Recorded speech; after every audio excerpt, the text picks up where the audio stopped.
예수 그리스도 안에 있는 사람들에게 있어서 믿는다라고 할 때 그 믿음의 의미를 보게 되면은 정말 온 인류의 주구주가 되시는 아버지 하나님을 신뢰하는 것, 그리고 아버지 하나님께서 인류의 구원자로 보내신 예수 그리스도와 그분의 인격, 그리고 말씀을 통하여서 가르쳐 인도하시는 그 인도하심을 따라서 정말 그 예수만이 인류의 유일한 구세주이심을 신앙으로 받아들이고 이끌을 받는 것이 믿음이다라고 합니다. 또 우리의 믿음을 돕기 위해서 누구를 보내셨습니까? 보혜사 성령님을 보내셨죠. 그 보내심을 받으신 보혜사 성령을 신뢰함으로 마지막 아버지 하나님의 나라에 이르기까지 거부하지 않고 인도를 받아가는 것이 믿음인 것을 우리는 알고 있습니다. 그리고 이러한 모든 믿음의 일들을 믿고 신뢰할 때, 그리고 행하여 갈 때, 로마서 10장 9절에서 10절까지를 보게 되면은 네가 만일 네 입으로 예수를 주로 시인하며 또 하나님께서 그를 죽은 자 가운데서 살리신 것을 네 마음에 뭐하며 믿으며 뭘 받는다? 구원을 받으라고 하셨고, 10절에서는 사람이 무엇으로 믿어? 마음으로 믿어 뭐에 이르고? 의에 이르고 입으로 신하여 구원에 이르는다고 하셨습니다. 그리고 우리가 분명히 알고 넘어가야 할 것이 있는데 그것이 뭐냐 하면은 우리가 예수 그리스도의 이름으로 아버지 하나님의 자녀가 되어서 살아가고 있지만 우리에게 임한 구원의 역사는 우리가 뭐 남들보다 착하거나 잘나거나 뭐 선하게 살아서거나 라고 했습니까? 절대로 아닙니다. 그렇게 우리가 잘나서 선해서 착해서 뭐 그렇게 구원의 바늘에 세워받은 것이 아니라 만세전에 하나님이 약속하셨던 그 약속을 이루신 것입니다. 이루신 것은 우리가 예수를 믿기 전에 정확히 어떤 모습의 인생들이었느냐 하면은 이사야서 65장 2절을 통해서 2절 한번 보세요. 65장 2절 한번 보십시오. 65장 2절을 통해서 뭐라고 했냐면 내가 종일 손을 펴서 자기 생각을 따라 옳지 않은 길을 걸어가는 패역한 백성들을 불렀다고 기록이 되어 있습니다. 잘 보세요. 응? 하나님께서 종일 손을 펴서 자기 생각을 따라 옳지 않은 길을 걸어가는 패역한 백성들을 불렀다고. 이 말씀, 이 짧은 말씀 안에서 우리가 얼마나 패역함 가운데 있었던 사람들이었는가가 고스란히 들어있고, 이러한 은혜를 구원의 때가 되었을 때에 하나님께서 누구의 이름으로? 예수 그리스도의 이름으로 우리를 불러주셨음에 감사한 우리가 되게 되고, 무엇보다도 우리를 예수 그리스도의 이름으로 구원의 바늘에 세우신 하나님께서 지금도 여전히 패역함으로 자기의 생각을 쫓아서 행하는 자들을 향하여서 하나님의 손을 펴서 한 영혼이라도 세우시기를 바라시는 아버지 하나님이심을 더욱더 깊이 알아가는 우리가 되어감으로 또다시 우리 자신들이 패역의 자리에 서성이는 우리가 되지 말아야 한다는 것을 아주 마음에 새기고 명심하고 이끌리기를 바랍니다. 성경의 기록을 통하여서 패역이라고 하는 단어를 한문으로 보게 되면 어그러질 패, 거스를 여기 됩니다. 이 패역의 의미는 진리의 말씀을 믿지 못하고 거스르는 행위를 말할 수 있습니다. 그리고 사람에게서 행하여지는 패역에 대하여서 예레미야 5장 12절 13절을 통해서 보게 되면 이 패역의 모습이 어떤 모습이냐, 여호와를 인정하지 않고 그 마음에 하나님의 말씀이 없기 때문에 패역함을 행한다라고 말씀하시거든요. 그 아버지 앞에 패역함으로 행하게 되는 모습, 여호와를 인정하지 않는 자, 그리고 말씀하시는 바를 거스르는 자들이 될 수 있습니다. 그러므로 예수 그리스도 안에 우리 모두는 여호와 하나님을 인정해야 됩니다. 아멘. 인정해야 되겠죠. 여호와 하나님을 인정하고 부탁하시는 말씀 앞에 거스르는 자들이 되지 말아야 되고, 아버지 하나님의 간섭과 사랑하심을 따라서 우리는 아가서 1장 13절과 14절의 말씀을 마음에 새기게 됩니다. 마음에 새겨서 행하여 가는 믿음의 사람들이 되기 위해서 우리 말씀을 찾아서 함께 합독을 하고 그 말씀에 대한 설명을 드려보려고 합니다. 구약성경 961페이지 정도 있습니다. 아가서 1장 13절 14절의 말씀입니다. 구약성경 961페이지 정도 있습니다. 아가서 1장 13, 14절. 자, 말씀 함께 합동합니다. 시작. 나의 사랑하는 자는 내 품 가운데 몰약 향 주머니요 나의 사랑하는 자는 내게 엔비디 포도원의 보배라 성이로구나. 아멘. 자, 예수 그리스도 안에 있는 아버지 하나님의 자녀들의 모습이 아버지 하나님을 향하여서 이러한 모습이어야 된다고 하시는 말씀으로 이 말씀의 내용을 설명을 드릴 때 잘 들어보시기 바랍니다. 지금 우리가 합독한 이 말씀의 내용은 솔로몬, 그 유명한 솔로몬이 사랑한 여인, 범부의 여인, 구수의 여인의 대화의 그런 글입니다. 그러나 이 시간 이 내용의 말씀을 주님과 우리 각 개인들로 연결해서 이렇게 들어보려고 합니다. 13절의 말씀에서 나의 사랑하는 자는 내 품 가운데 뭐라고 기록이 되어 있습니까? 몰약 향 주머니로 기록이 되어 있습니다. 예수 그리스도 안에 있는 우리 모두는 예수 그리스도의 이름 앞에 몰약 향 주머니가 되어야 됩니다. 자, 예를 하나 들어본다면 만약에 겉으로 보기엔 굉장히 멋진 향수병이에요. 겉으로 보기에는 아주 멋진 향수병이에요. 근데 향수병을 딱 열었는데 아주 이상한 썩은 냄새가 나요. 그럼 그게 온전한 향수병이라고 할 수 있습니까? 없죠. 자, 겉으로 보기에는 그럴듯한 향나이지만 그것을 여는 순간에 역겨운 냄새가 난다면 그 냄새를 맡는 사람의 모습이 어떻겠습니까? 인상이 씨뿌려지고 이상한 소리를 내고 하지 않겠습니까? 자, 우리가 예수 그리스도 앞에 몰약 향주머니가 된다고 하는 것은 마음 가득히 그리스도의 향기를 담은 믿음의 사람들로 마음에서 우러나는 아름다운 모습들을 표현하는 것을 말할 수 있습니다. 누구 앞에? 예수 그리스도 앞에, 예수 그리스도 이름으로 하나님 앞에 선하신 아버지 하나님의 뜻에 따라 행하여 가는 모습을 몰약 향주머니라는 향기로 그렇게 말씀을 드릴 수가 있습니다. 그리고 14절에서 보면은 나의 사랑하는 자는 내게 엔게디 포도원의 고벨과 송이로구나 하셨습니다. 엔게에 대한 설명은 몇 번 그 설명을 드린 적이 있기 때문에 잘 알고 있겠지만 그러나 다시 한 번 더 설명을 드려보려고 합니다. 엔게디라고 하는 단어의 뜻은 새끼 염소의 우물입니다. 또는 어린 염소들의 샘이 됩니다. 그런데 이 말씀에서 엔게디 포도원이라고 했기 때문에 이에 대한 설명을 드려보려고 합니다. 예수 그리스도 안에 있는 우리 육신적으로 보면은 이 땅에 살고 있습니다. 많은 사람들과 어울려 살고 있습니다. 예수 그리스도 안에서. 그러나 이 땅에 살고 있지만 영적으로 보게 되면은 계시록 12장 12절의 말씀과 같이 하늘과 그 가운데 거하여 살아가는 사람들입니다. 계시록 12장 12절에 보면 하늘과 그 가운데 거한 믿음의 사람들로 살아가기로 원하는 말씀이 기록되어 있거든요.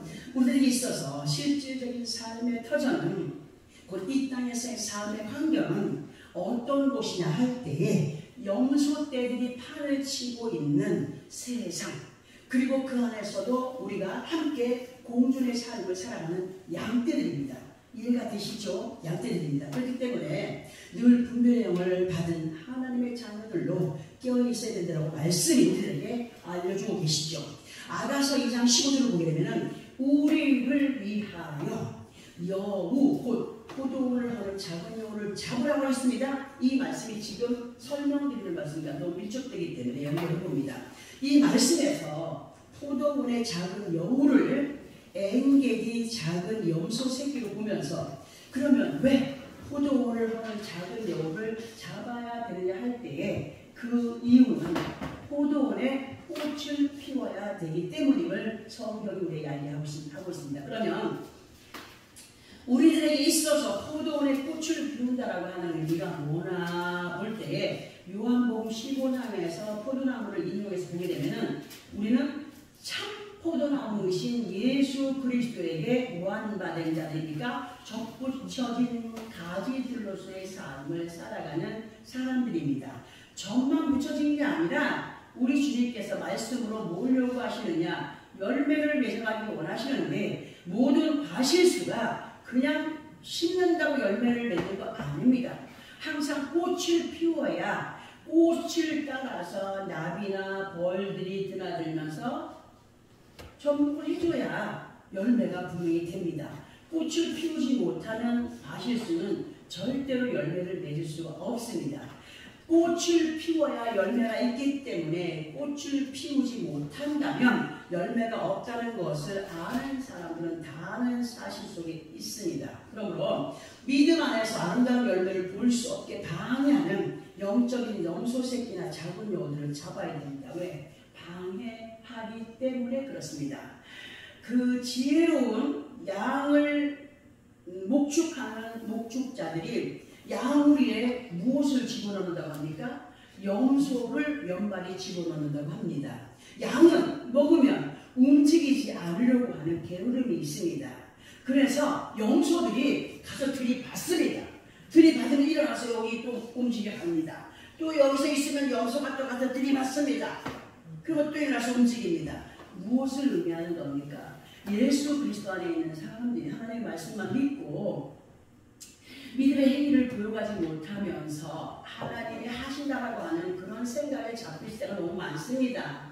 염소 새끼를 두어서 우리에게 기도의 시간을 주시고 환난의 시간을 통하여서 엎드리게 하시는 것은 아버지 앞에 더욱더 가까이 나아가게 하는 하나님의 방법이심을 우리는 알아야 됩니다. 자, 믿음 안에서 아름다운 열매를 볼 수 없게 하는 영적인 염소 새끼나 작은 여우 새끼들 없으면 좋겠죠? 맞지 않습니까? 우리에게 이상한 일이 일어나거나 슬픈 일이 일어나거나 뭐 아픈 일이 일어나거나 싫지 않습니까? 그죠? 근데 그게 있어야 돼요. 그런 것들이 있을 때 뭐 하게 되느냐? 엎드리게 됩니다. 너무 고난 가운데 있으면 기도도 안 나오지만 그래도 믿는 사람이라면 엎드리게 됩니다. 엎드려서 하나님과 가까이 하는 시간을 갖게 하시는데, 그러면 주님께서 잡으라고 하신 염소 새끼나 작은 여우들은 예수 그리스도 안에 있는 우리들에게 어떤 의미가 되느냐 하면은 앞에서 얘기했어요. 언급했어요. 외부의 방해 중요합니다. 모든 일들이 저 사람 때문이야 저것 때문이야 할 때 있지 않습니까? 근데 우리 주님 우리한테 항상 뭘 얘기하시냐면 예수 그리스도 안에 있는 우리는 항상 우선이 내 안에 나를 살펴가는 자들이 되길 바랍니다. 이 안에서 죄악을 짓게 하는 것들이 나를 병들게 하는 겁니다. 이상한 생각들, 마음들, 내 안에 나를 살피는 사람들로 에베소서 4장 22절과 23, 24절을 보게 되면은 너희는 유혹의 욕심을 따라 썩어져가는 구습을 따르는 옛사람을 벗어버리고 오직 너희의 심령이 새롭게 되어 하나님을 따라 의와 진리의 거룩함으로 진실하는 새 사람을 입으라고 하십니다. 새 사람을 입으라고. 이러한 말씀을 포도원의 작은 여우들과 연결을 시켜서 보게 되면 우리들이 있어 잡아야 할 작은 여우는 밖에 있는 게 아니다. 밖에 있는 것들도 중요합니다. 조심해야 되니까 우리 안에 버리지 못하고 굳게 박혀있는 옛 구습의 못된 습성들을 잡아내야 됩니다.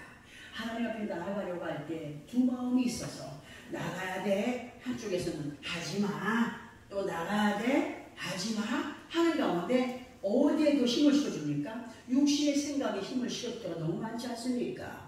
그것이 여우 새끼들입니다. 꽃을 피우지 못하게 합니다. 기쁨을 누려가지 못하게 합니다. 하나님의 영광된 자리에 이르지 못하게 합니다.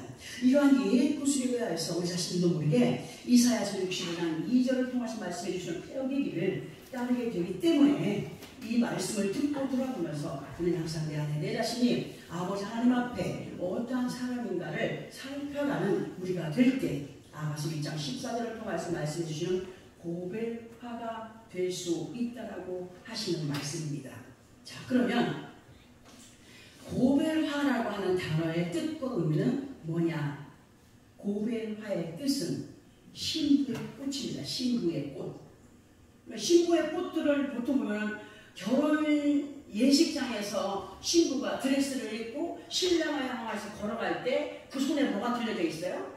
부케가 들려져 있죠. 신부의 꽃이 들려져 있습니다. 신부에게 들려진 이 꽃, 부케가 곧 고벨화입니다. 이 부케는 식장에서 예식 끝나면요 신부의 손에서 떠납니다. 떠나는데 떠나서 다른 사람에게 전달이 됩니다. 잘 들어보세요.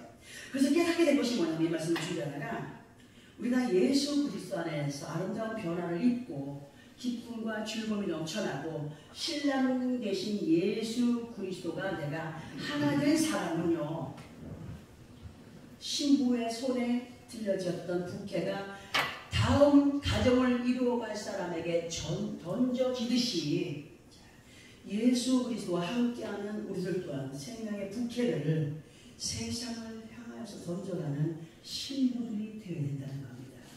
내가 만난 그 기쁨, 누구를 만났을 때 예수를 만난 기쁨, 말씀의 확신, 누구에게 전달합니까? 하나님을 모르는 사람에게 전달합니다. 예수를 모르는 사람에게 전달합니다.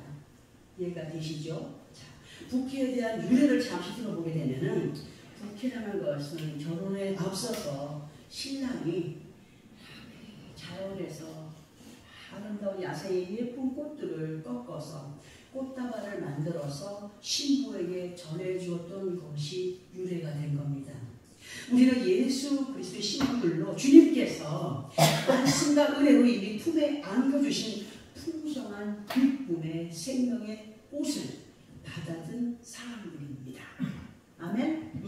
자, 우리가 그런 삶을 살고 있습니다. 이제 우리 본문으로 다시 들어가서 이 말씀이 이 시간 우리들에게 무엇을 명령하시는가, 권고하시는가, 지시하시는가를 깨닫는 시간이 되기를 바라면서 본문을 다시 한 번 더 다 같이 합독을 해보겠습니다. 시작. 보라, 내가 새 하늘과 새 땅을 창조하나니 이전 것은 기억되거나 마음에 생각나지 아니할 것이요 너희를 내가 창조한 것으로 말미암아 영원히 기뻐하며 즐거워할지니라. 보라, 내가 예루살렘을 즐거운 성으로 창조하며 그 백성을 기쁨으로 삼고 영문이 남겨집니다. 자, 이 말씀을 설명드리기 전에 한 가지 예를 또 하나 들어보려고 합니다. 사람이 어떤 땅 위에 집을 지으려고 합니다. 집을 지으려고 하면 무조건 아무 땅에 나가서 집을 짓습니까? 집을 자기 집으로 지으려면 그 땅을 사야 됩니다. 그 땅이 자기 소유가 되어 있어야 되고, 그리고 집을 짓기 위하여서는, 그 정확한 건축을 위하여서는 설계사의 도면이 꼭 있어야 됩니다. 설계사의 도면을 따라서 건축이 되어져야 되고, 그리고 집이 다 지어졌다고 해서 끝이 아닙니다. 마지막 관문이 뭐냐? 준공, 검사까지 잘 맞춰야만 비로소 완성된 집으로 이사를 갈 수 있고 살 수 있습니다. 그런데 만약에 집을 짓고자 하는 사람이 건축물의 법 테두리를 벗어나고 설계사의 도면도 무시해버리고 집을 짓게 되면은 그 집은 온전치 못한 건축물로 준공 검사는커녕 그에 따른 시정명령에 시달리게 됩니다. 이제 이러한 의미들을 따라서 본문에 대한 설명을 드릴 때에 잘 듣고 이해하시기 바랍니다. 이 시간 본문을 통해서 새 하늘과 새 땅을 창조하나니 하신 말씀은요, 인류 최초의 하나님의 말씀으로 세워진 천지 창조에 대한 말씀이 아닙니다. 아닙니다. 아버지 하나님의 지혜를 받은 사람이라고 한다면 이 본문의 말씀을 대할 때 이 말씀이 예수 그리스도 안에 있는 아버지 하나님의 자녀들을 향하신 말씀인 것을 깨닫게 됩니다. 본문 17절의 말씀에서 보라, 내가 새하늘과 새 땅을 창조하나니 이전 것은 기억되거나 마음에 생각나지 아니할 것이라고 하신 말씀입니다. 우리가 은혜를 받으면 옛날 것들이 생각이 나겠습니까? 지금 은혜를 주신 그것만 생각하겠죠. 은혜를 받게 되면 옛 모습을 버리게 된다고 했습니다. 그런 것을 같이 연결됩니다. 근데 이 말씀에 대한 해답이 18절에 있습니다. 18절을 보려고 하는데 18절을 다시 한 번 더 합독을 해봅니다. 시작. 너희는 내가 창조하는 것으로 말미암아 영원히 기뻐하며 즐거워할지니라. 보라, 내가 예루살렘을 즐거운 성으로 창조하며 그 백성을 기쁨으로 삼고 하셨습니다. 자, 우리를 사랑하시는 아버지 하나님은요, 앞부분에서 예를 들어 설명드렸던 건축법을 어기시는 분이라고요? 절대로 어기는 분이 아닙니다. 생명의 말씀의 성전의 건축법을 우리는 무엇으로 받느냐? 말씀으로 받습니다. 자, 예수 그리스도 안에 있어서 온전한 예루살렘을 이루어가고자 하는 믿음의 터 위에 하나님은 막연하게 많은 사람들에게 예수 믿는다, 교회 나온다는 사람들에게 다 그 뜻을 이루어주시느냐? 절대는 아닙니다. 하나님은 어떠한 자에게 역사를 하시느냐? 노력하는 자에게 역사를 해주십니다. 그러면 여기에서 예루살렘을 이루어가고자 하는 믿음의 터라고 제가 얘기했는데 이것은 뭐냐? 예루살렘이라고 하는 그 의미가 뭐라고 했습니까? 우리가 보통 예루살렘 할 때 저 중동의 그 예루살렘 뭐 이렇게 그 얘기를 하지 않았지 않습니까? 우리가 듣고자 하는 예루살렘의 의미는 두 단어가 합쳐진 합성어라고 했습니다. 예루와 살렘이 합쳐진 단어, 예루살렘. 예루의 뜻이 뭐라고 했습니까? 기본이 되는 터라고 했습니다. 살렘은 뭐라고 했습니까? 하나님이 주시는 평안이라고 했습니다. 믿음이 있는 사람으로 이 안에서 요동이 치어지면 믿어볼까 말까 해볼까 말까 여기 있으면 지진이 잘 일어나는 일본은 제대로 지금 된 집들이 없습니다. 지진이 많이 일어나기 때문에 부서지면 또 무너지고 무너지면 또 무너지고 마찬가지. 예수 그리스도 안에 있어서 하나님께서 우리에게 주시는 얘들아 예루살렘이 되어라. 너의 마음의 기본이 되는 믿음이 온전하여서 내가 주는 평안을 받아야 돼 할 때에 그것을 내 것으로 삼고자 원하여서 노력하는 자 하나님 그 믿음의 터 위에 아버지 하나님의 성전을 튼튼히 세워가시는 분이십니다. 자, 우리들의 마음 안에 아버지 하나님의 영으로 가득히 채워가기를 바라시는 분이 누구십니까? 하나님이십니다. 하나님께서는 예수 그리스도를 믿는 하나님의 자녀들의 마음밭을 온전한 예루살렘으로 세우기 위하여서 예수 그리스도 이름으로 우리를 사셨습니다. 그분의 몸값으로 우리를 사셨습니다. 그분의 물과 피로 우리를 깨끗게 하셨습니다. 생명을 주셨습니다. 이전 것은 지나갔으니 보라 새 것은 되었도다. 예수를 믿는 그 순간부터 이전 것은 지나갔으니 새로운 사람이 되었다. 그런데 우리는 살다 보니 다시 그 새로운 것을 버리고 우리는 좀 이제 뭐라 할까 새로운 것을 항상 바라잖아요. 그 하나님의 은혜를 따라서 거기에서 감사하면 되는데 또 뭔가 육신적으로 하다 보니 옛날 것이 또 생각납니다. 그것을 받아들일 때가 많지 않습니까? 우리 하나님께서 우리를 예수 그리스도 사셨고 하나님의 소유된 자들로 하나님의 뜻을 따라서 하나님의 세계를 우리 안에 세워가고 계시는 분이신데 조건이 있다고 했습니다. 조건. 그 조건이 뭐냐 할 때에 앞에서 얘기했죠. 예루살렘을 이루어가는 자, 이루어가기를 노력하는 자, 힘쓰고 애쓰는 자, 그들에게 기쁨의 세계와 즐거움의 세계, 이전에 맛보지 못했던 아버지 하나님의 능력을 보여주시고 체험하게 하시고 그렇게 하나님의 세계를 세워가신다라고 하시는 것이 조건입니다. 뭐가 조건이라세요? 먼저 우리가 준비가 되어져야 된다. 준비된 그릇들에게 하나님이 채우신다. 준비된 터 위에 하나님의 전을 완벽하게 세우신다. 그럼 우리가 늘 들어왔던 예루살렘 앞에 얘기했죠? 예루와 살렘이 합쳐진 합성어다. 예루는 뭐라? 기본이 되는 믿음의 터라. 살렘은 뭐라? 하나님 주신 평안이다.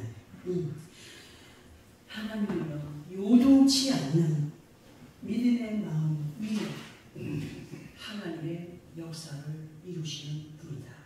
우리는 수없이 보았습니다. 우리 이루하신 아버지 하나님의 안에서 에덴을 이루어가는 삶이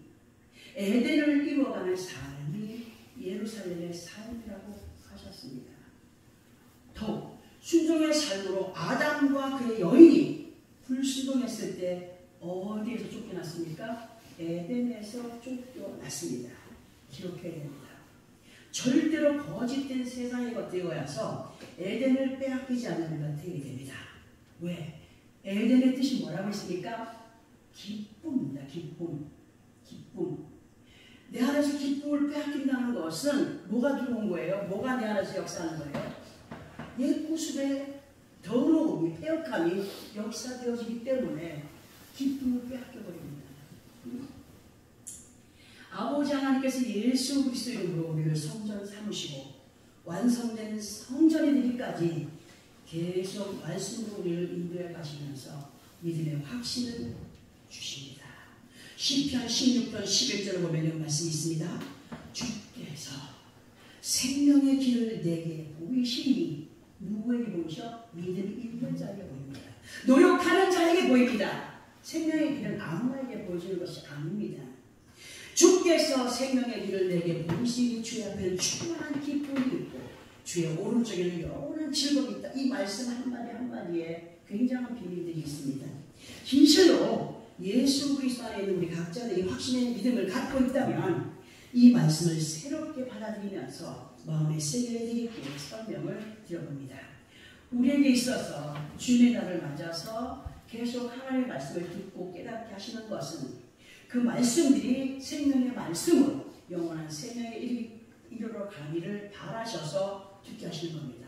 들었던 말씀 또 듣게 하고 왜 맨날 우리는 교회 가야 되냐? 한 번 예수 믿으면 영원한 생명이 있다고 하는데 구원파는 뭐라? 한 번 구원은 영원한 구원이다? 맞습니까? 아닙니다. 한 번 구원 영원한 구원 아닙니다. 구원을 받아서 구원을 받았느냐? 우리가 완전한 구원에 이르기까지 이렇게 가야 되는 것이 우리의 믿음의 삶인 것을 알아야 돼요. 한 번 구원 영원한 구원 아닙니다. 그렇기 때문에 주님에 나와서 말씀을 듣고 대하고 또 깨닫고 이끌 받는 겁니다. 이러한 확신의 믿음 안에 있을 때 주 앞에 충만한 기쁨을 올려드릴 수가 있습니다. 하나님의 말씀을 바로 알고 내 안에 그것을 확신을 갖고 나아갈 때 누구도 흉내낼 수 없는 기쁨을 갖고 살아갈 수 있습니다. 사람들이 저 사람은 이렇게 된 거 아닌가 할 정도로 기쁩니다. 즐겁습니다. 우리 그렇게 살아오지 않았습니까? 그렇게 기쁨을 가지고 주의 우편 보좌를 향하여 곧 아브라함이 창세기 12장 9절에 보면은 아브라함이 여호와의 이름을 부르며 어디로 이동했다고? 남방으로의 이동을 계속해 갔습니다. 남방. 자, 이런 비밀을 알아야 되겠죠. 우리는 압니다. 이렇게 아브라함이 여호와의 이름을 부르며 제단을 쌓는 것을 게을리하지 않고 남방으로 이동을 해갔다. 우리들 또한 예배를 게을리하지 않고 믿음은 하늘에서 난다는 말씀을 따라서 영적인 남방으로의 이동을 게을리하지 말아야 될 것을 말씀이 가르쳐줬습니다. 남방으로의 이동이 뭐라고 했습니까? 자, 보세요. 동, 서, 남, 북. 여러분들이 볼 때 오른편은 어디입니까? 오른편이 어디입니까? 이쪽이죠. 볼 때. 제가 볼 때는 오른편이 어디입니까? 이쪽은. 하나님께서는 하나님의 오른편을 정확하게 가르쳐주고 있지만 많은 사람들은 자기가 바라보는 오른쪽을 향해서 갈 때가 얼마나 많습니까? 고집을 부립니다. 하나님이 원하시는 것은 이곳인데 자기가 원하는 것을 따라갑니다. 동서, 남북. 남쪽은 주의 우편 보좌로 향하는 방향입니다. 아버지 보좌 우편을 말합니다. 남방. 예수 그리스도 안에 있는 우리 모두는 넉넉한 믿음을 따라서 아버지 하나님의 보좌 우편의 자리를 누구의 것으로? 내 것으로 만들어가는 믿음의 사람들이 되어야 되기 때문에 오늘 듣게 하시는 말씀을 한 입으로 듣고 한 입으로 읽어보는 자리 되지 말아야 됩니다. 우리를 사랑하시는 아버지 하나님은요, 말씀 앞에 우리 자신을 변화시켜가기를 바라시는 분이다. 변화가 뭡니까? 내 옛 모습을 다 떼내버리고 박살내버리고 부서져야 하지, 무너져야 하니, 가루가 돼야 하니 되든가요 그게?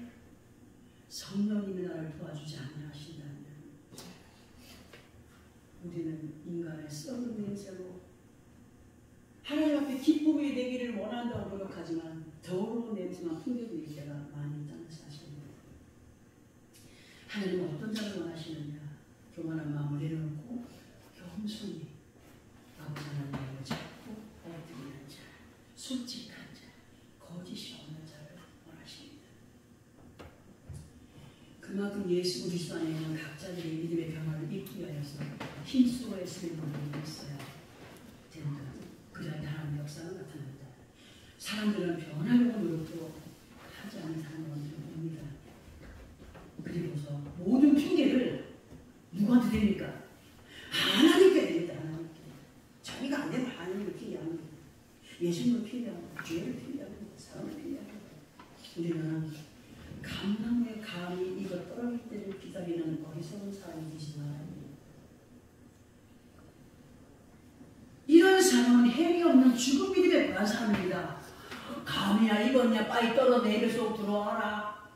그런 믿음의 사람이 되지 말아야 된다는 거죠. 감이 익었다 싶으면 손을 뻗어서 일어나 손을 뻗어서 그것을 따서 씻어서 깎아서 자기 입에 넣는 믿음의 노력이 있는 사람이 되어야 됩니다.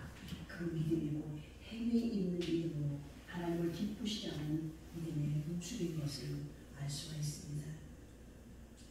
예수 그리스도 안에 우리 모두는 들어 깨닫게 하시는 말씀의 설교를 따라서 그 백성을 기쁨으로 삼으시겠다고 하신 본문 마지막에 기록해 놓으신 말씀과 같이 아버지 하나님께서 기뻐하신 아름다운 믿음의 성전들로 온전한 예루살렘들로 아버지 하나님의 축복이 넘쳐나는 아름다운 에덴을 우리 각자들의 것으로 완성시켜가는 우리 모든 삶이 되기 원하셔서 이 시간 듣게 하신 말씀들 마음에 새기고 한 주간도 되새김질할 때 되새김질한다라고 하는 의미가 뭡니까? 소가 되새김질함으로 소와 양을 많이 중복시켜가는 것처럼 밥도 씹으면 뭐 해진다고? 달아지죠. 하나님의 말씀도 되새김질하게 되면 달게 여겨집니다. 만나가 됩니다. 그러나 확신 가운데도 주님의 기쁨이 되어가는 승리의 주인공들이 누가 되어야 됩니까? 우리 자신들이 되기를 바랍니다. 그렇게 한 주간도 승리의 삶을 살아가는 나와 여러분의 삶이 되어지기를 예수 그리스도 이름으로 축원합니다. 아멘. 기도하겠습니다.